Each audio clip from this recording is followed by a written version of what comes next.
నేను మీ రజిత. ఎలా ఉన్నారు? బాగున్నారా? ఈరోజు వచ్చేసి వీడియో పాప్కార్న్ లడ్డు అండి. అవునండి, పాప్కార్న్తోనే లడ్డు చేస్తున్నాను.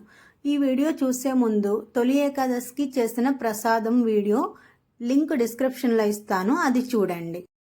ఇక్కడ చూపిస్తున్నాను కదండి ఈ పౌడరు. ఇది నేను తొలి ఏకాదశికి చేసుకున్న జొన్న పేలాల పిండి ప్రసాదం అండి. మిగిలిపోయింది.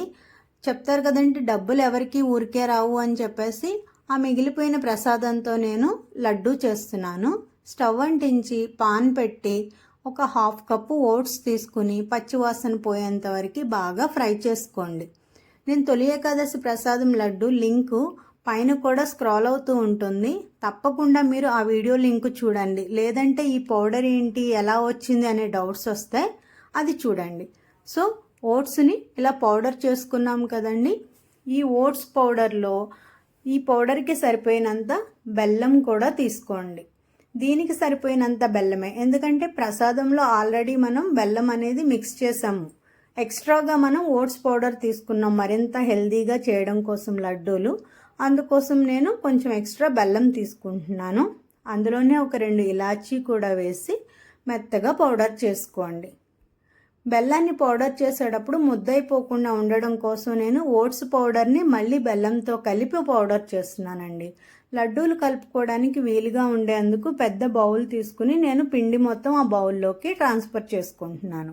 ఈ పిండి మొత్తాన్ని బాగా కలుపుకోండి. ప్రసాదంలో మిగిలిన పిండి, ఓట్స్ పిండి మొత్తం కూడా ఇలా బాగా మిక్స్ చేసుకోండి. ఇప్పుడు స్టవ్ అంటించి ఒక పాన్ పెట్టుకుని వేడైన తర్వాత 1/2 కప్పు వరకు నెయ్యి వేసుకోండి.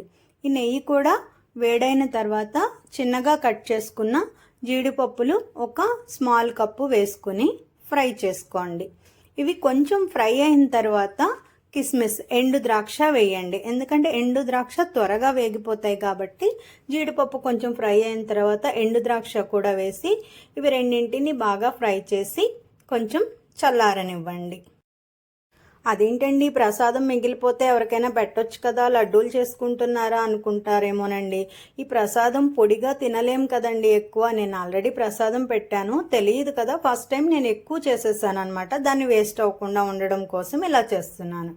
సో ఈ డ్రై ఫ్రూట్స్ పిండి మిశ్రమంలో వేసి బాగా కలిపి మీకు కావాల్సిన సైజులో లడ్డూలు చేసుకోండి. అంతే, చాలా టేస్టీగా హెల్దీగా ఉండే పాప్కార్న్ లడ్డూలు రెడీ అయిపోతాయి. హెల్దీగా అంటారా, మనం ఈ పాప్కార్న్ అనేది జొన్నలతో చేసాం కదండి. జొన్నలు ఆరోగ్యానికి చాలా మంచిది, గ్లూటన్ ఫ్రీ. డయాబెటీస్ ఉన్న వాళ్ళు కూడా ఈ లడ్డూలను తీసుకోవచ్చు. నచ్చాయా అండి?